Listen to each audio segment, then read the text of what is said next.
Hello, everyone, and welcome to another episode of Love and Lattes. I'm Victoria, the self-love scientist here, and I am so excited because I have a very special guest with me this morning. I'm with Julia Melton. Julia is a wife and a mother who is also a title holder in the United States of America's pageant system. Julia has degrees in counseling, as well as other certifications and licenses that help fuel her passion as a blogger and writer. Julia is taking a stand against the stigmas of mental health labels and cultivating more awareness with her work. Focused on navigating, healing, and showing others to walk in their truth and reminding them you are not your diagnosis. And I am so grateful and blessed that we were connected about, I would say like maybe 2 years ago through networking and through various ups and downs, through me moving. Julia, you've definitely have helped me recognize my own power, sticking with my values, not settling for less. Hello. Hello. Hi, thank you for having me. You're so welcome, Julia. Your story is absolutely stunning, and I have thoroughly enjoyed watching you just show up for yourself, especially the fact that we started 2024 together. We celebrated New Year's and we went in with more intentions than anything. And I think it's exciting to say that we put together these vision boards, which we go back and forth on, like, is it on the vision board? Reminding each other that is not on the vision board. Exactly. Whether it's When through it's, our community projects, our passions, our relationships, and like for you, just how you wanted to cultivate more time with your family and creating more harmony. This is just it's amazing. You're an inspiration, and I'm so excited to Thank see you. how we wrap up this year and then what 2025 will bring. Would you mind sharing a little bit about what inspired you to create this? Like your motto is "You are not your diagnosis." I would love for you to share a little bit behind that. Sure, certainly. To touch back at New Year's, it was a wonderful time. I'm so glad that we did that we set our intentions for the year. And part of my intention was to really just break out of the own stigma that the label of mental health has put on me for the last 20 years. I've been walking in hope and healing for a while now. I think the last time I had my own battle with mental illness was 2020. And just really the intention for this year was to walk in that truth and that wholeness. And I didn't know how or to what aspect, but I had said, she is a woman who speaks out against the stigma and the labels that mental health diagnosis can put on someone. So I just had the opportunity to compete in a national pageant over the summer. I had the opportunity to partner with a recognized mental health association, and I've been writing a book. I started a blog called The Eagle's View where I address different mental health issues. And I think just the idea that you're not your diagnosis, it reminds people that you're not stuck with a label, whether it is a mental health diagnosis or whether it's another medical diagnosis or anything that society can put on you or people put on you. You're not bound by the walls or the box of that. You determine your own worth, and you are what God says about you and what you say about you. And you don't need other people's validation. So that's kind of really where that came from. I love this, and I'm so excited. I have to say this. I've had a sneak peek of like some of the chapters Julia's writing, and her book is going to blow a lot of you guys out of the water. It's raw, it's authentic, and it's a very powerful story behind Julia's own personal journey.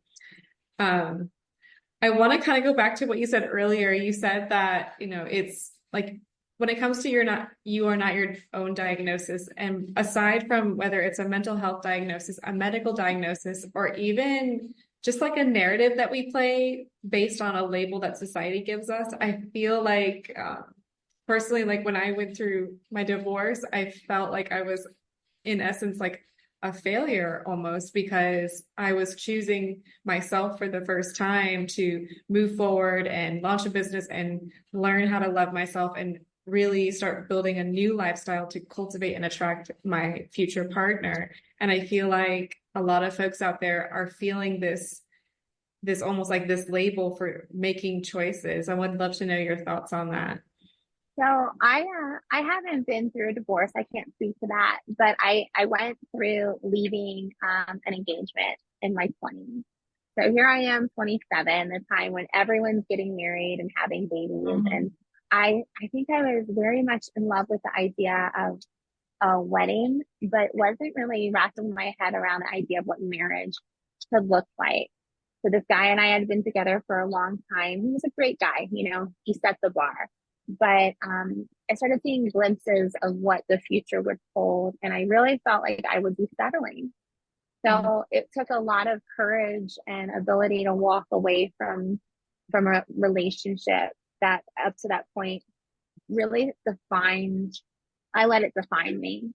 So those next those next 7 years before I met my husband now, walking through being a single woman in your late 20s, early 30s, and just what society puts on that, but also trying to really learn and navigate who was I, and discovering my own value and my own identity outside of any relationship. Mm. How do you know, and I think this is going to be a very interesting question. How do you know when you're settling? I think, oh goodness, I think that is a weighted, it's weighted, and and I'm not going to say that like it's it's not okay to compromise. It's not okay to let go of expectations. But I Mhm. think when it really comes to settling, it was what I had envisioned for myself, what I knew my worth was, what I have a faith background, so what I knew God had purpose and planned for me. It just wasn't aligning with what was happening. And I think we're going to touch back on this, but when we create that vision board for ourselves and we put our intentions out there, and you know, she's a woman who wakes up and faces the day with joy, or she's a woman who doesn't yell at her husband, and she cultivates love and happiness in her home. Whatever those visions are for you, those are my visions this year. And then I remember your visions for like your aspirations and your dreams this year, Victoria. And I think this, it's important to say, is this aligning with not just my vision, God's vision, but my heart passion? Because settling would be anything that takes you further away from your trajectory, right?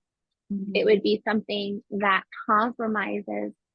And I'm not saying compromises in the way where you have to let go of these haughty expectations or these values that maybe are impossible, these ideals, right? You can compromise on that. But when it comes to like compromising your worth or your value, I think that's really where you find that you're settling.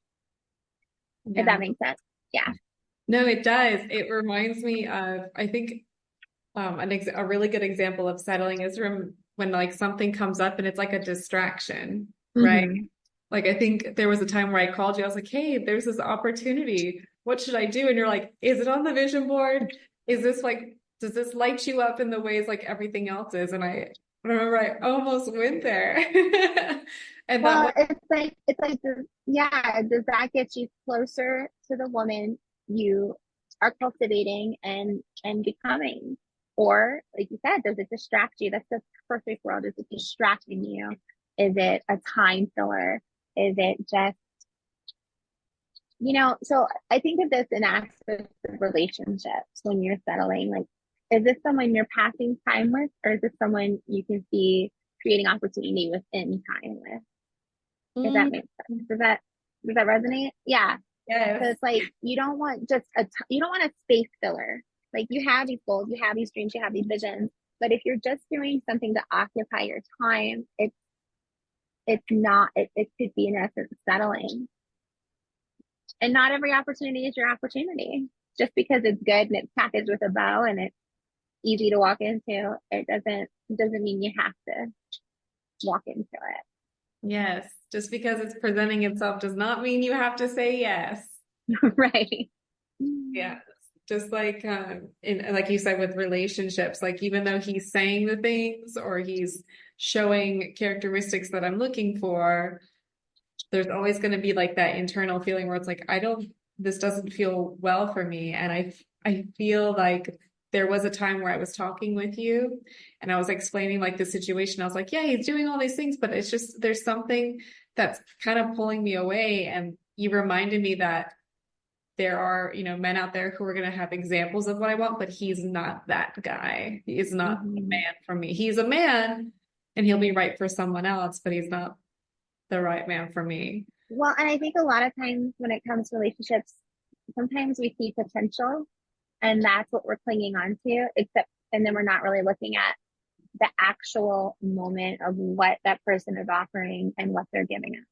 Now, I will say it's different sometimes when you've been in a relationship 3, 4, 5, 6, 7 years. I've been married coming up on 7 years, and there are times when he's not always going to fulfill every need and every want and every desire, and he can't, and I can't make him that.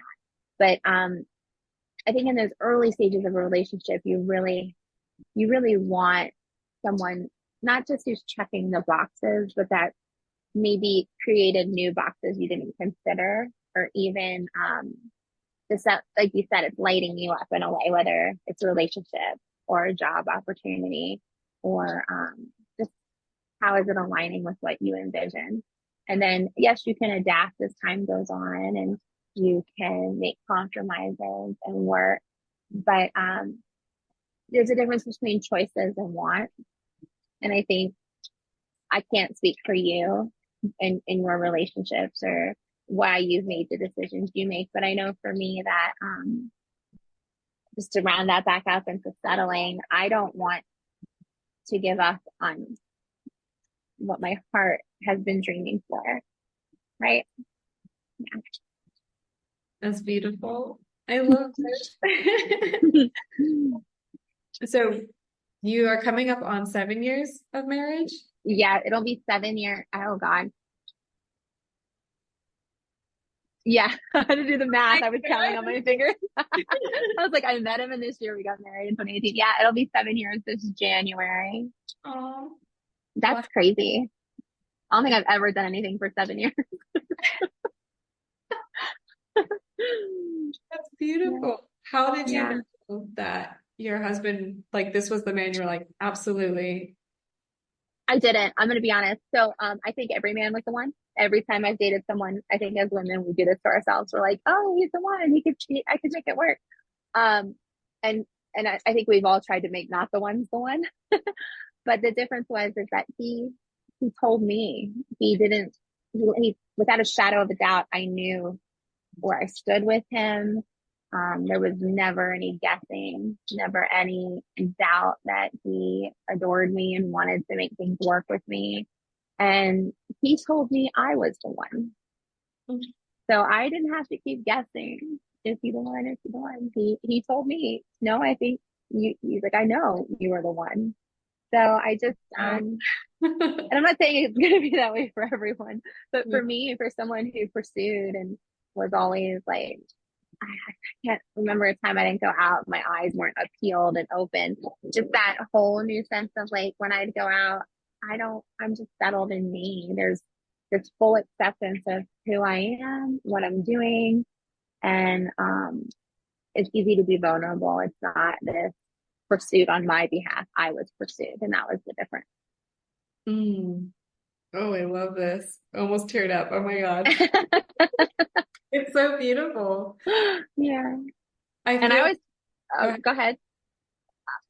I was 32. I think at that point I was willing to take anyone, but I didn't want to. And I knew that in the past I had walked away from something good, but that was settling. And I just, it was, it was, when they say it's different, it really is different because there's nothing I could have said or done that would have, changed how he accepted me.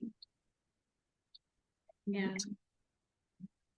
It when you explain this beautiful story that I so easily was like, waterworks.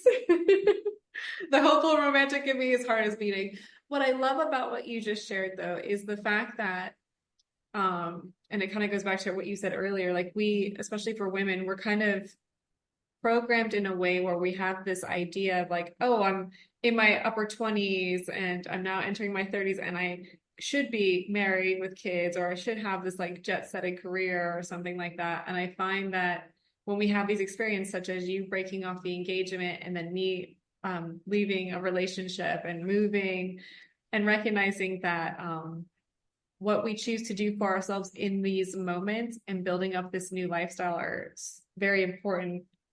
And it almost like you say, trajects us towards the lifestyle we want. It's identifying our worth, it's identifying our values. And to go back to what your passion is, you are not your diagnosis. You are not what society's narrative says about you. We can, however, we have the ability to let this, title or narrative or names dictate like what we're going to do next. What are your thoughts on that? So when you were speaking, I couldn't help but remember something that, oh God, this beautiful woman said to me, maybe she's sitting across from me. If not this, then something better. If not this, then better. And it's like when society puts a label on us, whether that label is divorcee, whether it's crazy cat lady, you're hitting 30, you got a cat, what are you doing with your life? Or whether it's I don't know, social outcast or mentally ill, if we allow that to be our like backbone and our definition, then we're limiting our potential and our ability to reach our desire, right? But if you take that mindset of it's not this, then something better.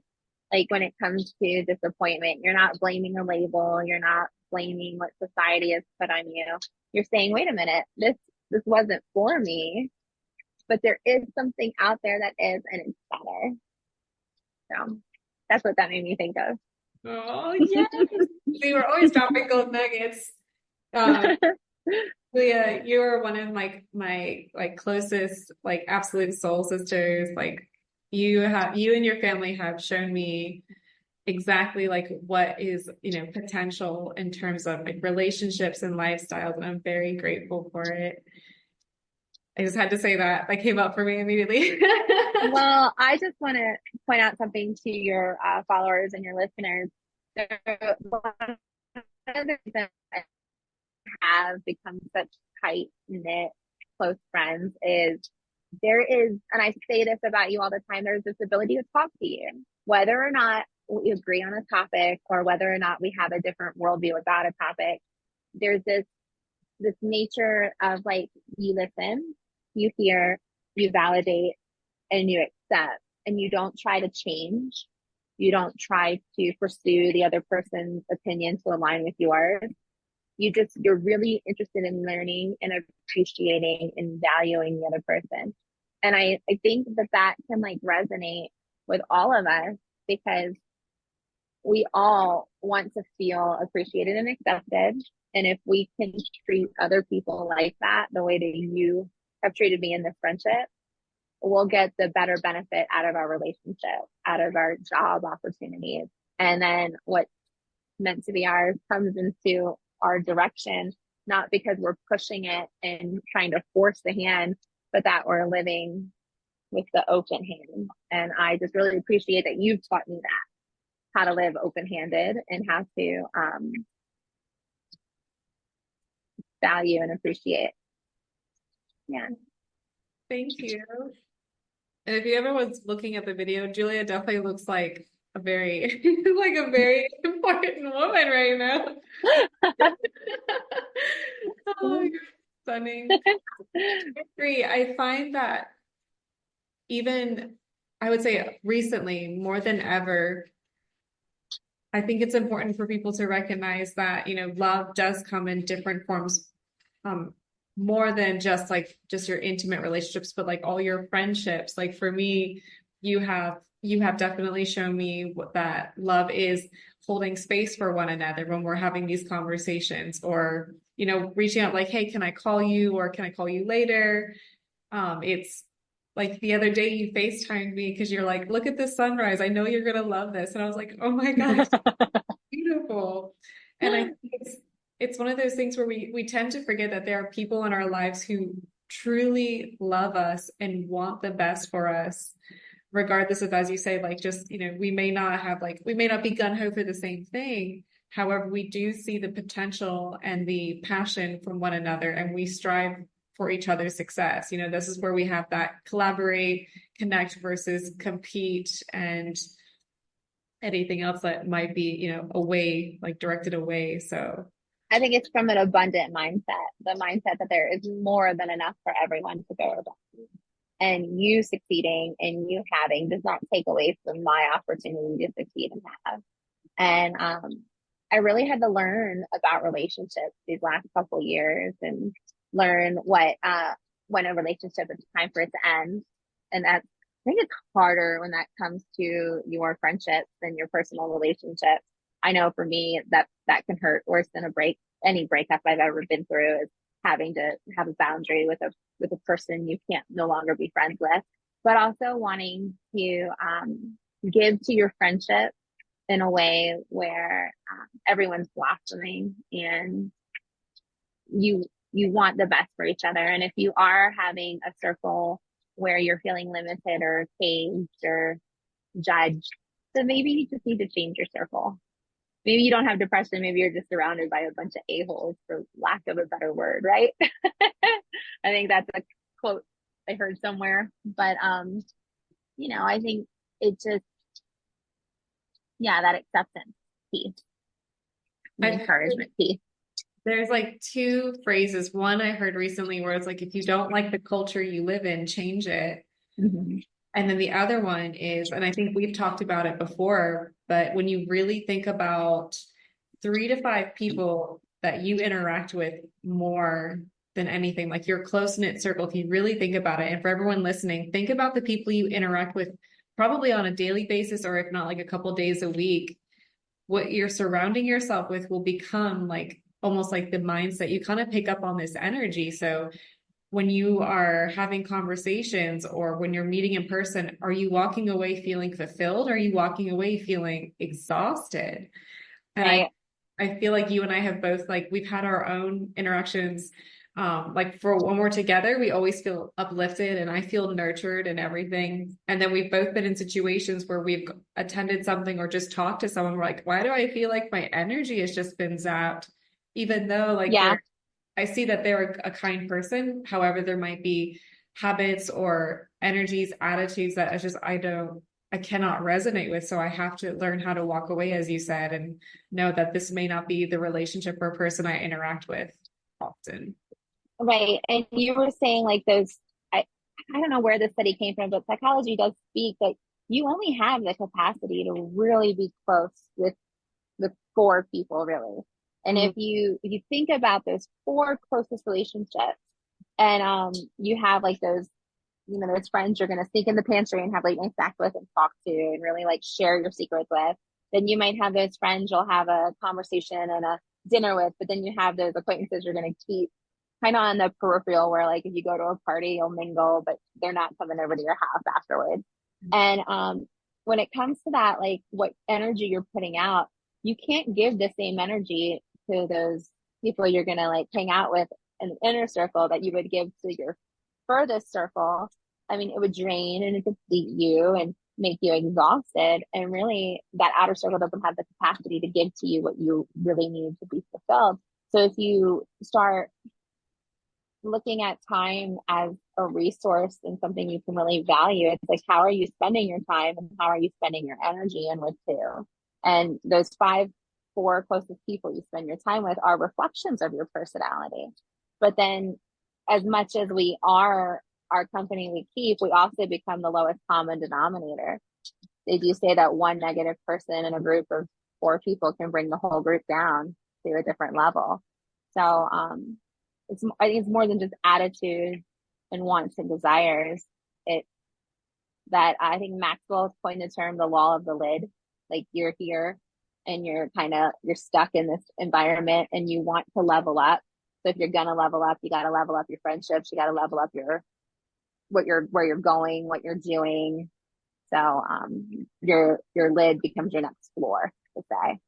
Oh, absolutely. I love this because the leveling up part, that's going to require you to get out of your comfort zone and definitely look for new relationships, or when it comes to, if you're a professional listening to this, it's when you go to the networking events with people that you aspire to become or want to connect with, even if you feel like you're like, I'm not the smartest person in the room, that's great. You want to be like, go into that space and put yourself in there with people who have more experience or aspire you to be greater, because that's going to elevate. And aside from professionals, I'm also going to say, like, when it comes to personal or learning to love yourself again or date again, you have to put yourself in these environments. Like, go to the really nice luxury hotel and have a drink, or go to this beautiful restaurant, because you want to attract the partner or be in the putting yourself in this environment to elevate your energy, your All lifestyle. right.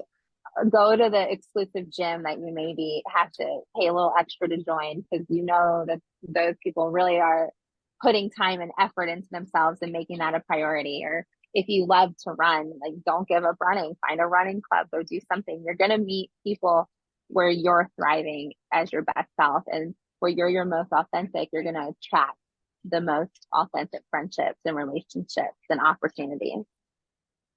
Amazing. I love this. Well, we're coming to the very last bits of our podcast episode, Julia. Is there anything you would love to share with anyone, maybe an aspiring lesson, or for anyone who might be like in any kind of situation? What is one piece of self-love advice or a loving lesson you would love to share with everybody?